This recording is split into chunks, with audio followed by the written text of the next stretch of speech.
మరి ప్రత్యక్ష గుడారం కట్టేటప్పుడు కొందరు స్త్రీలను దేవుడు ప్రత్యేకంగా ప్రేరేపించినాడట.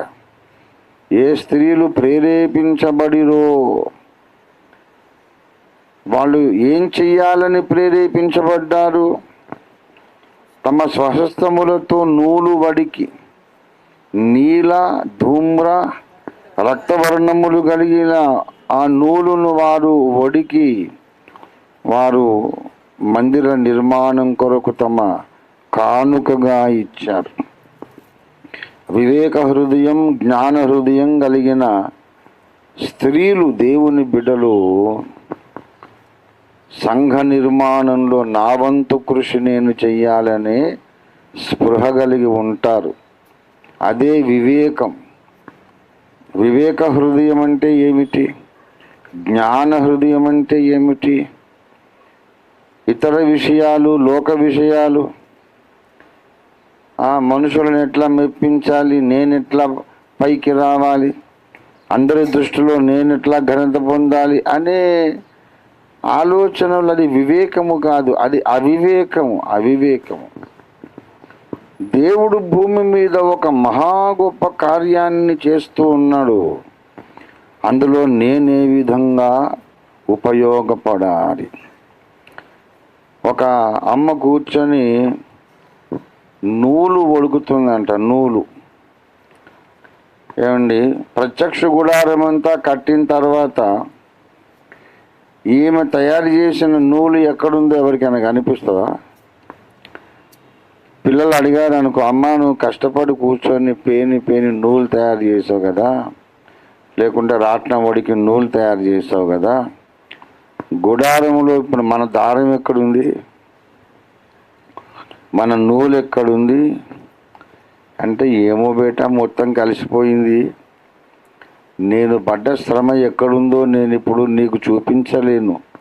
కానీ డెఫినెట్గా ఈ పరదాలు, కర్టన్స్ ఉన్నాయి, తెరలు ఉన్నాయి, నీల, ధూమ్ర, రక్త వర్ణములు కలిగినటువంటి ఆ దేవాలయపు తెరలు, అదే వర్ణముతో చేసినటువంటి యాజక వస్త్రాలు, ప్రధాన యాజకుడు ధరించే వస్త్రాలు కూడా అట్లాగే నీల, ధూమ్ర, రక్త వర్ణాలతో ఉండేవి.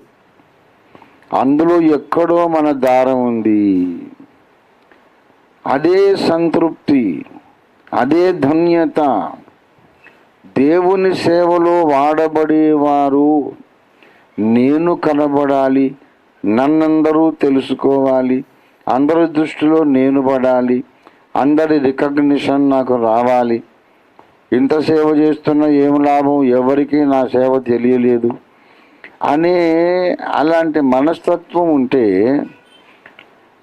దేవుడు సంతోషించడు. రేపు నిత్యత్వములో వీరికి బహుమానము కూడా ఉండదు. సేవ చేసేవారు ఎప్పుడు కూడా ఒక లక్షణం కలిగి ఉండాలి. నేను దాగి ఉండడానికే ఇష్టపడతాను. నాకు గుర్తింపులు వద్దు, నాకు పదవులు వద్దు, మనుషులు ఇచ్చే ఘనతలు వద్దు. కానీ నేను చేసిన దారం ఒక్కటి దేవుని గుడారములో ఉండాలి. దేవునికి స్తోత్రం కలిగిన కాక. ఒక దారం అంటే ఎంత అండి? అది అంత magnificent construction of the tabernacle in the wilderness. అంత అద్భుతమైనటువంటి షకీనా మేఘము నింపబడినటువంటి అద్భుతమైన ఆ ప్రత్యక్ష గుడారంలో ఒక స్త్రీ తాను వడికిన నూలు ఎక్కడుందో ఆమె కనుక్కోగలదా? కానీ ఆ లెక్క దేవుని దగ్గర పదిలంగా రాయబడి ఉంటుంది. దేవునికి స్తోత్రం కలుగును గాక. హల్లెలూయా, హల్లెలూయా. ప్రభునందు ప్రియ బిడ్డలారా, మనం ఎవ్వరి దృష్టిలో పడకుండా దేవుని దృష్టిలో మాత్రమే పడేటట్టుగా చేసే ఒక అద్భుతమైన సంఘ నిర్మాణ కార్యక్రమము, విజ్ఞాపన పరిచర్య. దేవునికి స్తోత్రం కలుగునుగాక. ఎవరికి తెలియదు, ఎవరికి సంబంధం లేదు, ఎవరు గుర్తించరు, మనల్ని గురించి వాల్ పోస్టర్ వేయరు, మనల్ని గురించి ఎవరు కూడా ప్రకటించరు, దండలేయరు, సన్మానాలు చేయరు. ఎవ్వరికి తెలియకుండా ప్రత్యక్ష గుడార నిర్మాణానికి మనము సమర్పించగలిగిన నూలు పోగులు మనం చేసే విజ్ఞాపనలు. దేవునికి స్తోత్రం కలుగును గాక. హల్లెలూయా. విజ్ఞాపన లేకుండా ఆత్మల రక్షణ కార్యం జరగదు. విజ్ఞాపన లేకుండా యెజబెలు బోధలను మనం పెకలించలేం.